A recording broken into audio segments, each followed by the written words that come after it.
تلاوت کردہ آیات مبارکہ کا ترجمہ وَكُلَّ إِنسَانٍ ہر انسان ایسا ہوگا کہ الزمناہ طائرہ فی عنقہ ہم اس کا اعمال نامہ اس کے گلے کا ہار بنا کے رکھیں گے وَنُخْرِجُ لَهُ يَوْمَ الْقِيَامَةِ كِتَابًا اور قیامت کے دن اس کا اعمال نامہ ہم نکالیں گے يَلْقَاهُ مَنْشُورًا جس کو وہ دیکھا ہوگا دیکھ کر آگے بکھلائے گا اقرا اس کو کہا جائے گا پڑھ کتابک اپنی فائل اور اعمال نامہ کفا بنفسک اليوم علیک حسیبا آج تیرے حساب کے لیے یہی سب کچھ کافی ہے۔ آیت نمبر 13-14 پارہ نمبر 15 سورۃ بنی اسرائیل۔ قیامت کا دن یوم الحساب بھی ہے، یوم الحشر بھی ہے۔ حشر کے دن اللہ رب العزت کائنات کو اکٹھا جب فرمائیں گے تو ہر بندے کی ایک فائل ہے جو اللہ رب العزت اس کے ساتھ لازم اور ملزوم کی حیثیت سے آگے لے کے جائیں گے۔ یاد رکھیے اللہ کا جو ریکارڈ ہے وہ بے مثل ہے، اللہ کا جو نظام حساب ہے وہ بے مثل ہے۔ اللہ کے جو فرشتے ہیں وہ کبھی نافرمانی نہیں کرتے، کبھی کسی سے عداوت نہیں رکھتے۔ ایسا نہیں ہے کہ وہ کوئی حساب جی میں آئے تو لکھ لے، نہ آئے تو ایک ایک ذرہ خیر کا ہو شر کا ہو آپ کے سامنے ہوگا، فائل آپ کے سامنے ہوگی۔ ہر دن ہر گھڑی، بچپنا، جوانی، شادی، بیاہ، گانے کا وقت، قرآن سننے کا وقت، زنا کا وقت اگر کسی کا تھا، شراب کا وقت اگر کسی کا تھا، قتل کرنے کا وقت کسی کا تھا، چوری کرنے کا وقت کسی کا تھا، کسی نے کسی کے خلاف کوئی بات کی چھپ کر، کسی نے کسی کے خلاف کمرے میں بیٹھ کے سازش کی، کسی نے کسی کے خلاف کوئی بہتان لگانے کا، الزام تراشنے کا طریقہ ایجاد کیا۔ تو میرا اللہ تو بھائی اس کے خیالات کو بھی جانتے ہیں، باتیں تو اپنی جگہ ہیں۔ اس لیے کامیاب بندہ وہ ہے جو ہر وقت یہ دیکھتا ہو اللہ مجھے دیکھ رہے ہیں، اللہ کا حساب ہو رہا ہے، اللہ میرے اعمال نامے کو لکھوا رہے ہیں۔ ان کے فرشتے ہیں جن کا نام کرامن کاتبین ہے، وہ آپ کے اعمال کو لکھتے ہیں اور آپ کے اعمال کو محفوظ کر لیا جاتا ہے۔ آج آپ کے سامنے یہ کتاب ہوگی۔ اس کی کامیابی ناکامی کی قیامت کے میدان میں پہلی شکل، ناکام بندے کی فائل اس کے بائیں ہاتھ میں دی جائے گی، کامیاب بندے کی فائل اس کے دائیں ہاتھ میں دی جائے گی۔ دوسری بات، اعمال نامہ آپ لے کے آ رہے ہوں گے تو اللہ رب العزت اگر کسی کو یہ کہہ دیں کہ کھولو اس کو پڑھو تو سمجھیں کہ وہ بندہ ناکام ہو گیا، اور اگر وہ پڑھنے کے لیے کوشش کرے گا، یہ سامنے نکالے گا، اگر اللہ کہیں گے چلو جاؤ، وہ بندہ کامیاب ہو گیا۔ آپ مجھے بتائیں یہاں پہ 10 سال آپ ملازمت کریں، ایک ایک ذرے کا آپ حساب نہیں دے سکتے، آپ حساب میں پھنس جائیں گے۔ ہمارے بادشاہ حساب کہاں دیتے ہیں، وزراء حساب کہاں دیتے ہیں، بڑے بڑے لوگ حساب کہاں دیتے ہیں، خرد برد کر دیتے ہیں۔ اللہ کے سامنے ایک ایک ذرے کا حساب ہمارے بس میں ہے؟ کبھی نہیں۔ حضرت عائشہ نے رسول کریم صلی اللہ علیہ وسلم سے کہا یا رسول اللہ، قرآن کہتا ہے کہ حساب تو بڑا آسان ہے، اور آپ خود فرماتے ہیں کہ جس کا حساب ہو گیا وہ تو ہلاک ہو گیا۔ اس کا مطلب یہ ہوا کہ حساب تو کسی کو بچائے گا نہیں۔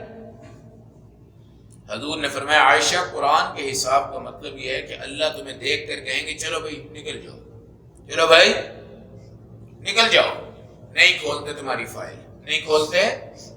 اب یہ فائل تو پکڑا دی، مگر اس کو کھول کر اگر جانچ پڑتال ہو گئی، اب قرآن کہتا ہے اقرا کتاب، چلو بھائی تم پڑھو اپنا کتاب نامہ۔ اب آپ پڑھیں گے میں نے کمرے میں ایک گناہ کیا تھا، میں نے جنگل میں ایک گناہ کیا تھا، میں نے دکان میں ایک گناہ کیا تھا، میں نے تو چھپ کے ایک قتل کیا تھا، میں نے تو فلاں آدمی کو زہر دے دیا تھا، میں نے تو فلاں آدمی کے خلاف یہ کیس دائر کر دیا تھا، میں نے تو فلاں آدمی کے خلاف بہتان لگا دیا تھا، اس کا تو دنیا کو پتہ نہیں ہے، اور میری فائل میں لکھا ہوا ہے ہاں جناب فلاں وقت میں تم نے یہ کام کیا، فلاں رات میں تم نے یہ کام کیا، تم نے اپنے گھر میں کیا، گلی میں کیا، سڑک پہ کیا، جنگل میں کیا، بحر میں کیا، بر میں کیا، چھپ کے کیا، ظاہری کیا، رات کو کیا، دن کو کیا، گرمی کا موسم، سردی کا موسم، دھوپ میں کیا، سائے میں کیا، ذرے میں کیا، جو ہے۔ اب جب آپ کے سامنے یہ چیزیں آئیں گی، آپ کہیں گے یہ تو سچ ہے، ظاہر ہے ایک ایک نقطہ اگر لکھا ہوا ہے تو باقی بڑے گناہ کیوں نہیں لکھے ہوں گے؟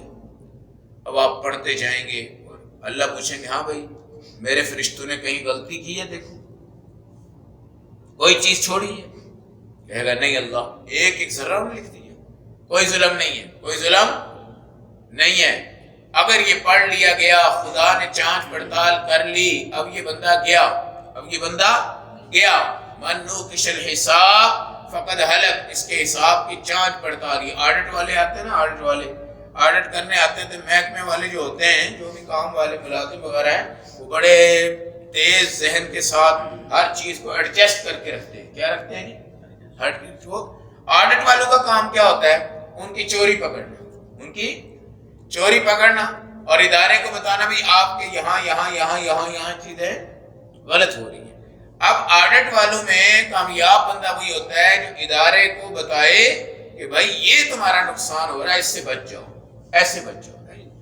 اور اگر وہ ایسے ہی چلا گیا، صوفی بن کے چلا گیا، ادارہ پستا رہا، دیمک کی طرح چڑھتا رہا، آڈٹ والے آتے نہیں، جب آڈٹ والے آتے ہیں پورے ادارے کا نظام ایکٹیو ہوتا ہے اور ساری چیزیں اس کی تیار کرتے ہیں، اور جہاں پہ پیسہ ایڈجسٹ کرنا ہے انہوں نے کر کے رکھنا ہے، ہر چیز کو رکھنا ہے، اس کی پرچی رکھنی ہے، اس کے بل رکھنے ہیں، اس کا ثبوت رکھنا ہے، اس کی سلپ رکھنی ہے، ساری چیزیں رکھتے ہیں۔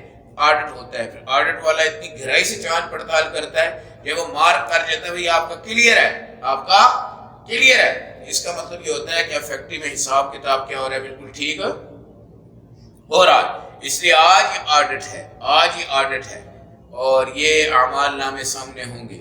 اقرا کتاب، اپنی کتاب کو پڑھو بھائی، پھر ان اعمال ناموں کو تولا جائے گا اور اس تولنے کے نگران ہوں گے رسول اللہ صلی اللہ علیہ وسلم، اور جبرائیل امین ڈال کے تولیں گے۔ اگر آپ نے اللہ کی محبت میں ایک مرتبہ سبحان اللہ کہا ہوا ہے تو ساری دنیا کے گناہوں کے اوپر وہ غالب آئے گا، اور اللہ اس کی تمام نعمتیں آپ کو عطا فرما کے جنت میں داخل فرما دیں گے۔ کبھی بھائی یہ مت سوچا کرو کہ کسی کو پتہ نہیں ہے، کسی کو میرے گناہ کا پتہ نہیں ہے، میرے کرتوت کا پتہ نہیں ہے، میری شرارت کا پتہ نہیں ہے۔ الزمناہ طائرہ فی عنقہ، اس کی گردن میں ہی لٹکے گا، ہم دکھائیں گے قیامت کے دن، وہ دیکھتے ہی دیکھے گا، ذرا سا اس کی نظر پڑے گی، اس کے گناہوں کی فہرست سامنے ہوگی، وہ حیران ہوگا، پریشان ہوگا۔ بعض لوگ ایسے ہوں گے، اللہ پوچھیں گے ہاں بھائی ٹھیک ہے؟ ہاں جی ٹھیک ہے۔ فرشتوں نے ٹھیک لکھا ہے؟ ہاں بھی فرشتوں نے ٹھیک لکھا ہے۔ اچھا یہ جو بندہ ہوگا جس سے بات ہو رہی ہوگی نا، اللہ اس کے کانوں میں بات کریں گے تاکہ باقی کوئی نہ سنے۔ اب کیا کرے گا؟ یہ فائل کو دوبارہ سے لپیٹ کے جہنم کے راستے میں جا رہا ہوگا سیدھا، اللہ اس کو بلائیں گے، بلا کے پوچھیں گے بھائی کیا ہوا ہے؟ کہتے جی اعمال نامے بھی ٹھیک ہیں، گناہ بھی ٹھیک لکھے ہوئے ہیں، فرشتوں نے بھی ٹھیک لکھا ہے، یہ تو سارا سسٹم ہی میرا کیا ہے؟ جہنمی ہے، میں خود ہی اب کہاں جا رہا ہوں؟ جہنم۔ اللہ اس کو بلائیں گے، پردے کے نیچے اس سے بات کریں گے، کہیں گے بھائی یہ جو گناہ تجھے میں نے دکھائے ہیں یہ اور کسی کو نہیں دکھائے، میں نے دنیا میں اس لیے چھپائے تھے کہ تجھے آخرت میں عذاب سے بچا لوں، لہذا تو چپ کر کے نکل پردے کے نیچے سے سیدھا کہاں چلا جا؟ جنت میں چلا جا۔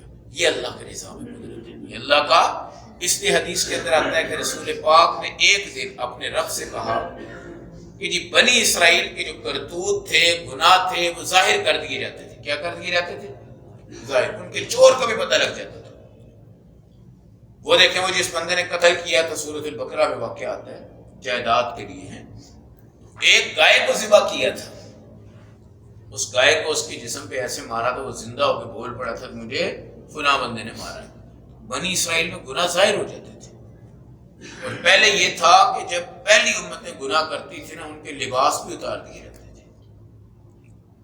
آج کے گناہ دیکھو، لباس نہیں اترتا۔ حضور نے کیا کہا کہ یا اللہ جس طرح پہلی امتوں کی گناہ ساری دنیا کو پتہ چلتے تھے، میری امت کا کسی کو نہ چلے، مجھے چل جائے، مجھے۔